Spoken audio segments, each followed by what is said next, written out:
আকাশবাণী আগরতলা স্থানীয় সংবাদ পড়ছি নবনীতা বণিক। প্রধানমন্ত্রী নরেন্দ্র মোদী আজ নতুন দিল্লির ভারত মণ্ডপমে রাইজিং নর্থ ইস্ট ইনভেস্টার্স সামিটের উদ্বোধন করবেন। উত্তর পূর্বাঞ্চলের রাজ্যগুলিতে বিনিয়োগকারীদের আকৃষ্ট করতে কি কি নীতি গ্রহণ করা হয়েছে এবং ওই রাজ্যগুলির নতুন নতুন স্টার্ট আপ সম্পর্কে প্রয়োজনীয় তথ্য এই সম্মেলনে তুলে ধরা হবে। শীর্ষ সম্মেলনে পর্যটন, আতিথেয়তা, খাদ্য প্রক্রিয়াকরণ ও অনুসারী শিল্প, বস্ত্র, হস্তশিল্প, স্বাস্থ্য, শিক্ষা, দক্ষতা বিকাশ, তথ্য প্রযুক্তি, পরিকাঠামো, পণ্য পরিবহন, বিদ্যুৎ, বিনোদন এবং খেলাধুলা সহ বিভিন্ন ক্ষেত্রে প্রয়োজনীয় তথ্য বিনিয়োগকারীদের কাছে উপস্থাপিত করা হবে।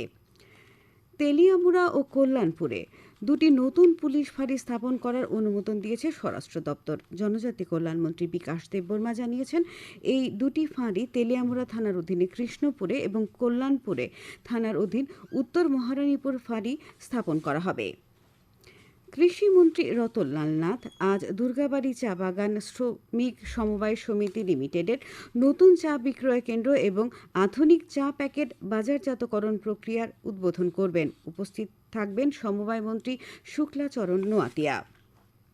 প্রধানমন্ত্রী নরেন্দ্র মোদী বলেছেন, অপারেশন সিন্দুরের মাধ্যমে সন্ত্রাসীদের ঘাঁটি ধ্বংস করে ভারত পাকিস্তানকে উপযুক্ত জবাব দিয়েছে। তিনি বলেছেন, সরকার সশস্ত্র বাহিনীকে পদক্ষেপ নেওয়ার স্বাধীনতা দেওয়ার ফলে তিনটি বাহিনী কৌশলগতভাবে পাকিস্তানকে নতজানু হতে বাধ্য করেছে। প্রধানমন্ত্রী বলেন, পাকিস্তান কখনোই ভারতের সাথে সরাসরি যুদ্ধে জিততে পারে না এবং সেই কারণেই তারা সন্ত্রাসবাদকে উৎসাহিত করে ছায়া যুদ্ধে জড়িত।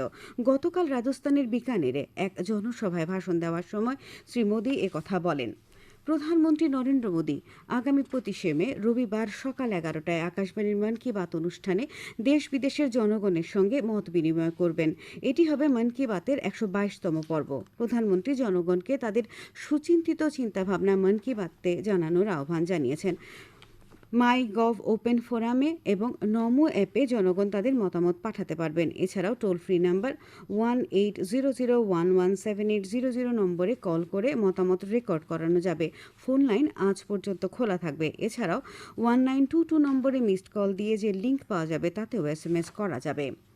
সরকার দিব্যাঙ্গ ব্যক্তিদের জন্য কেন্দ্রীয় সরকারি আবাসন বরাদ্দে 4% সংরক্ষণ ঘোষণা করেছে, যা জনসেবায় সমতা, মর্যাদা এবং প্রবেশাধিকারের দিকে একটি উল্লেখযোগ্য পদক্ষেপ। গৃহায়ন ও নগর উন্নয়ন মন্ত্রক এক বিবৃতিতে জানিয়েছে, দিব্যাঙ্গ ব্যক্তিদের জন্য কেন্দ্রীয় সরকারি আবাসিক আবাসনগুলিতে ন্যায্য প্রবেশাধিকার নিশ্চিত করার জন্য একটি অফিস মেমোরেন্ডাম জারি করা হয়েছে। আজ বিশ্ব কচ্ছপ দিবস। গোমতী জেলায় আজ সকালে নানা কর্মসূচির মধ্য দিয়ে পালিত হবে এই দিবস। উদয়পুর মাতাবাড়ি কল্যাণদিঘির উত্তর কোণে ধন্যমাণিক্য মুক্ত মঞ্চে অনুষ্ঠিত হবে এক বিশেষ সচেতনতামূলক আলোচনা সভা। এই অনুষ্ঠানের উদ্বোধন করবেন অর্থমন্ত্রী প্রণজিৎ সিংহ রায়। উপস্থিত থাকবেন বনমন্ত্রী অনিমেষ দেববর্মা, বিধায়ক রামপদ জমাতিয়া, অভিষেক দেব রায় ও জিতেন্দ্র মজুমদার, গোমতী জেলা পরিষদের সভাধিপতি দেবল দেব রায় প্রমুখ। রাজ্যের সিপাহীজলা চিড়িয়াখানায় 12 দিনের নবজাতক শাবকদের সাথে বাঘিনীকে দেখা গেল। তেজল নামের এই বাঘিনী 11 মে 3টি শাবকের জন্ম দেয়। গত বছর একটি প্রাণী বিনিময় কর্মসূচির মাধ্যমে পশ্চিমবঙ্গ থেকে সিপাহীজলা চিড়িয়াখানায় এক জোড়া রয়্যাল বেঙ্গল টাইগার আনা হয়েছিল। অল ত্রিপুরা আনঅর্গানাইজড ওয়ার্কার্স কংগ্রেসের রাজ্য সম্মেলন গতকাল আগরতলার সখীচরণ স্কুলে অনুষ্ঠিত হয়।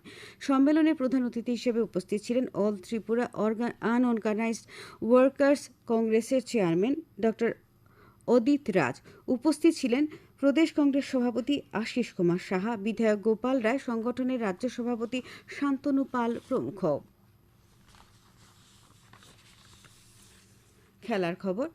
ত্রিপুরা ফুটবল অ্যাসোসিয়েশন পরিচালিত ঘরোয়া তৃতীয় ডিভিশন লীগ ফুটবল প্রতিযোগিতার গত রাতের খেলায় ইকফাই ফুটবল ক্লাব জয়লাভ করেছে। উমাকান্ত মিনি স্টেডিয়ামে নৈশালোকে অনুষ্ঠিত খেলায় ইকফাই ফুটবল ক্লাব 3-1 গোলে ইউনাইটেড বিএসটিকে পরাজিত করে।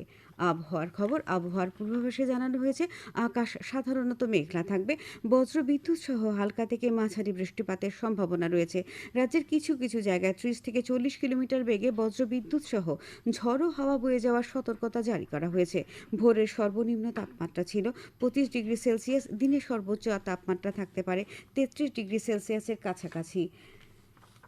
এখনকার মতো স্থানীয় সংবাদ এখানেই শেষ হলো।